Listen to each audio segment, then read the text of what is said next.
Depuis quelque temps, le pays connaît des grèves sans précédent. Le monde est dans la tourmente, car le gouvernement a présenté une nouvelle réforme. Aujourd'hui, je reçois un syndicaliste, le représentant du syndicat CGF Rail, qui va nous parler de ces grèves. Bonjour, monsieur Robin. Bonjour. Alors, ma première question est la suivante. Vous bloquez le pays depuis plusieurs mois déjà. Quand cesserez-vous ces grèves ? Quand ce gouvernement de banquiers nous écoutera et suivra nos revendications. Alors, vous faites erreur, le gouvernement n'est pas composé de banquiers, il est composé d'élus courageux qui présentent une réforme courageuse aussi, je pense. Tu bosses pour quelle chaîne, toi? C'est une chaîne qui appartient à l'État encore, ça, c'est ça? Écoutez, la chaîne BFM RV n'appartient à aucun politique, nous sommes totalement indépendants.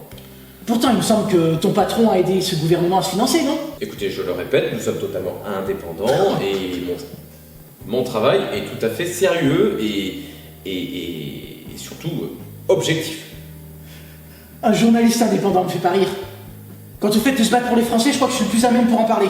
Et tous les Français qui ne nous rejoignent pas sont des traîtres. Bon, ok. Quel est votre problème vis-à-vis de cette réforme-là? Qu'est-ce qui ne va pas? Le problème, c'est qu'on nous demande de travailler plus longtemps, de payer plus d'impôts. C'est ça. Oui, mais cette réforme est essentielle pour pouvoir financer la suite des événements. L'économie étant... Ça, c'est votre interprétation de suppos du gouvernement, mais c'est pas la vérité. Je suis désolé, c'est votre interprétation à vous. C'est toi qui le dis, du haut de tes privilèges de journaliste, là, de favoriser. Alors attendez, je n'ai aucun privilège, excusez-moi. Je suis un journaliste, je fais mon travail. Point. Je me suis fait tout seul, je suis parti de rien. Oh, arrête, tu vas me faire pleurer. Bon, reprenons un petit peu de sérieux. Vous savez que cette réforme est essentielle, vous le savez. Ah oui, et pourquoi? Eh bien parce que si nous ne faisons rien, la dette publique va augmenter. Oui, et qui est responsable de cette dette? Les gouvernements, qui sont à la solde de l'Europe et des banques depuis des années. Mais peu importe, il faut agir pour sauver l'économie du pays. C'est urgent. Ouais, d'accord, mais il y a des trucs à faire pour ça. Que tous les artistes qui se barrent à l'étranger pour payer les impôts, comme Pani ou Depardieu, nous aident. C'est ça le plus important. Non mais arrêtez, ça représente quasiment rien en termes d'argent, c'est rien. C'est des broutilles. C'est une question de principe. Qu'un député, tout ça paye à vie, alors qu'il a rien branlé pendant 5 ans, ça me casse les couilles. S'il vous plaît, restez poli. Je fais ce que je veux. C'est pas un petit journaliste au service du patronat qui doit me dire ce que je dois faire, ok? Alors, vous êtes bien gentil, mais je suis pas obligé de vous inviter, moi. Tu m'invites pour tourner les idées du peuple au ridicule, c'est ça surtout le truc. Non, je suis un journaliste indépendant et je pourrais ne pas vous inviter. Ouais. Je suis assez gentil pour vous inviter, alors s'il vous plaît, un petit peu de retenue. Écoute-moi bien, journaliste indépendant.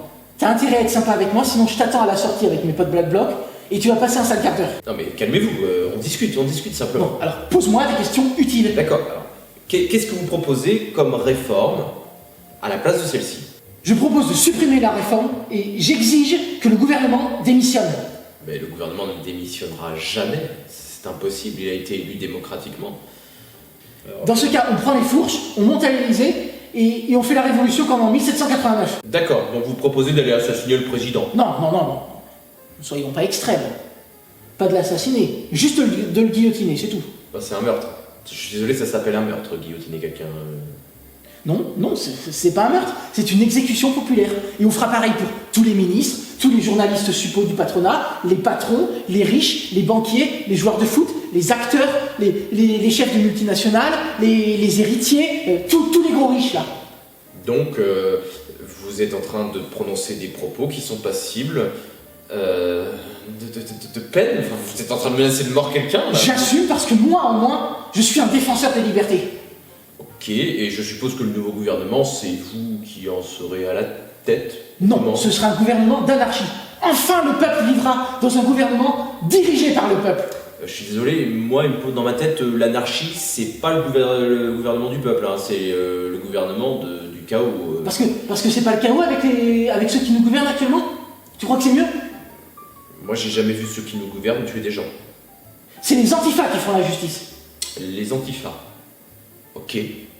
Et alors les patrons, qu'est-ce qu'ils viendront dans ce monde-là? Cadres, patrons, banquiers, faut tous les exterminer et récupérer le fric qu'ils ont volé au peuple. Donc, si je comprends bien, votre projet, ça consiste à massacrer toutes les personnes riches, toutes les personnes qui ont un petit peu d'argent, hein, c'est ça. Et puis tous les autres, on les fait passer devant un petit tribunal révolutionnaire hein, pour pouvoir vérifier qu'ils sont conformes à vos idées. Hein, C'est ça très simple, tous ceux qui ne pensent pas comme nous sont des criminels. D'accord, donc vous êtes contre la liberté d'expression. Je suis pour, à condition que les idées soient les nôtres. Vous avez lu La ferme des animaux de George Orwell, ça vous parle ça ou... Bon, écoute, fais pas chier avec ta littérature, d'accord? Essaye pas de m'embrouiller. Moi je bosse tard, je suis pas un gratte-papier qui a son cul vissé sur sa chaise, ok? Ok, donc là vous venez de nous présenter votre projet, le projet de l'extrême gauche, hein, visiblement. Moi ça me fait penser à quelque chose qui s'est passé il y a quelques années. Hein. Quand on massacre une partie de la population sur certains critères, est-ce que ça serait pas ce qu'on appelle un génocide? Quoi? Vous me traitez de fasciste? Mais je suis de gauche, moi, monsieur. Oui, bah, enfin bon, la gauche, ça veut pas dire que vous n'êtes pas fasciste. Non.